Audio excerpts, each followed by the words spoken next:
Let's write some headings. Open your HTML editor and let's start code. We have to write our boilerplate.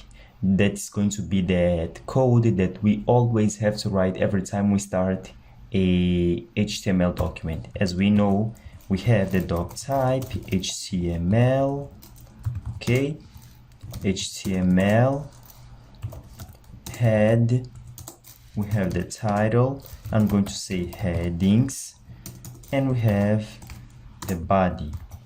Headings is an artifact that we have to add a heading to our HTML page.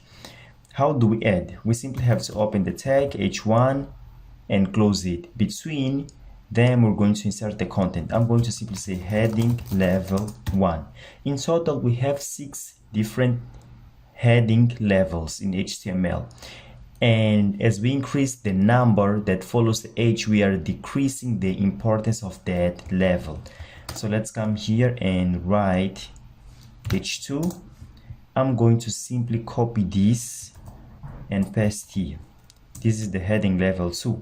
Give a control enter to go to the next line, H3, and we have the heading level 3, H4, we have the level 4, H5, we have the level 5, and H6, so we have the level 6.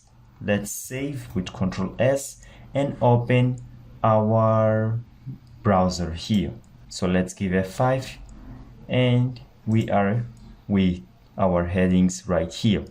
What you see is that the heading with the highest importance has a high font weight, or in other words, is bolder than all others, and the font size is also higher than all of them. 4 important tips and must-know knowledge about headings. The browser will always use them to index the structure of your web page. So make sure that you are structuring your web page according to the level of importance. The main topic must be right here at the heading level 1.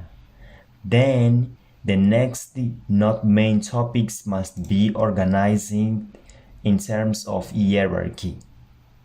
That's what I want you to know as the first tip or must-know knowledge. Second, never use the tags of heading just a way to change the font size or the font weight. That's a bad practice. The third, avoid skipping heading levels.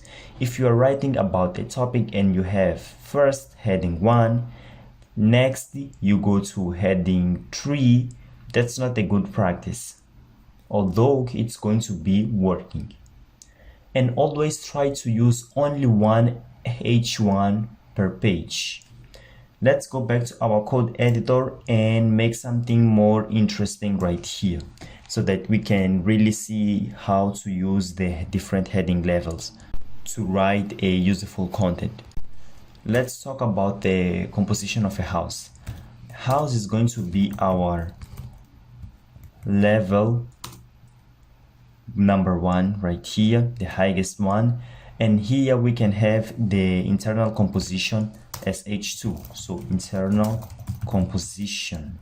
Okay, inside of the internal composition we have our compartments. So H3, let's say compartments, and what we have in the compartments, we have our H4 tag, okay, because it's inside of the compartments, so I'm going to treat as a subheading of compartment.